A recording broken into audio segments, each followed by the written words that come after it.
Hello， 大家好，我是廖刚，支持汽车私房话，请别忘了帮我按赞、分享这支影片。您的支持是我最大的动力，先跟各位说声谢谢。今天来聊一下机油的 thermal breakdown 热分解。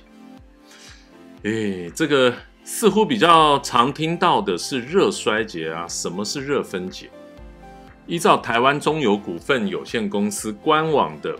安慰名词中英对照表中，关于热衰竭的中英对照是 heat exhaustion。的确哦，跟 thermal breakdown 的热分解还有 heat exhaustion 热衰竭字面上是不一样的，而含义一样吗？今天来聊这个。先说什么是热分解。如果引擎过热会发生什么事呢？会发生很多事，而且里面没有一件好事。不过呢，热分解是最惨的。那引擎内部过热会让机油发生化学变化造成粘度改变。那简单来说呢，如果更精确来讲，一旦引擎热到某个程度超过某个温度，机油就会降解了。那机油粘度等同机油的重量级数对于让机油顺畅流动，并且适当覆盖金属引擎零件，防止金属之间互磨，超重要。那热分解导致粘度变化，会减少机油流动量最终会增加油耗，累积沉淀物，损及引擎金属表面。而虽然这个状况最常见于机油，但是其他油品像是变速箱油也难幸免于热分解。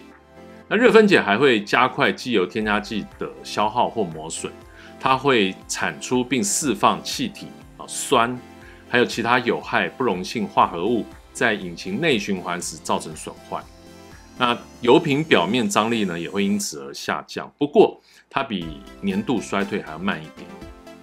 那低表面张力将影响机油在金属表面的涂覆以及润滑的效能。那石油机机油对温度变化超级敏感，那油品精炼的越少，它就越快面临热分解。那增加热分解脆弱性的那些天然化合物也会让机油更容易氧化。那机油氧化，它就是它的成分与引擎内氧气接触时，引发化学反应堆积有害酸性物质。那油品越精炼呢，它就越能抵抗这类缺陷，但是代价自然也是水涨船高了。炼油厂会先把原油分离成不同的部分过滤加工，每蒸馏一次，油价就涨一点。那虽然清洁度越来越高，但是原油天生就带有一些有害化合物，所以根本无从除尽，只是量会很少。那所以呢，即便高度精炼的石油机机油虽然稳定期较长，但是终将屈服于引起降解的反应。那合成油呢，则是针对更宽广的温度范围而打造了，对于抵抗热分解的能力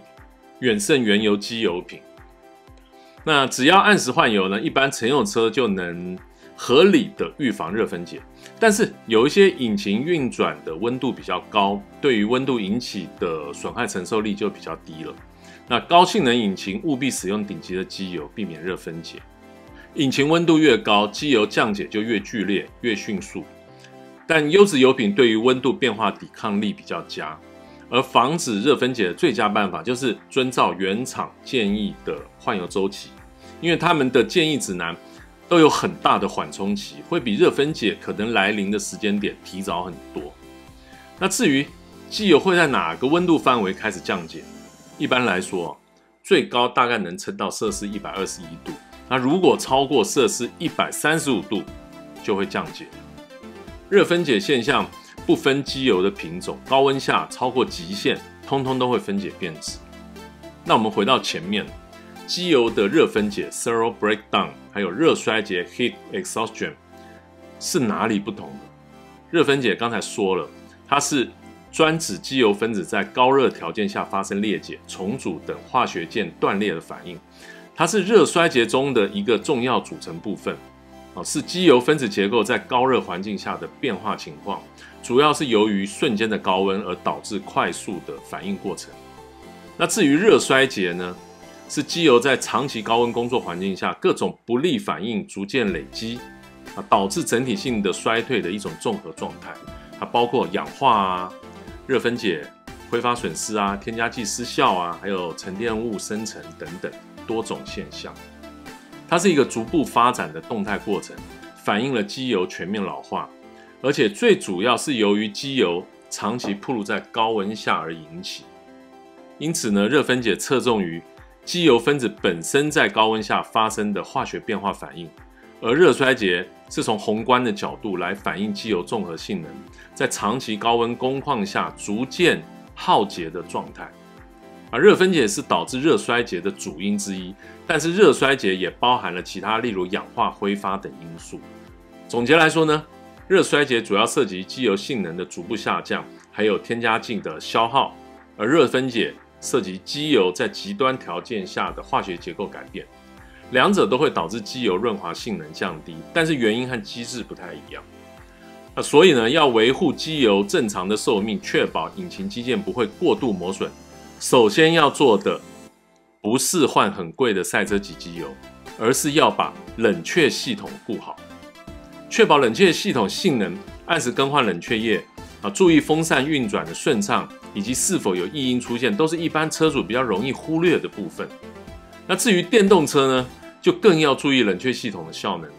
因为电池对于温度高低的变化，其实比内燃机引擎还要敏感。你的车多久换一次水箱液呢？好的，我是廖刚，今天的介绍就到这边，我们下回见，拜拜。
喜欢我的影片，可以订阅、打开小铃铛，并且按赞及分享哦。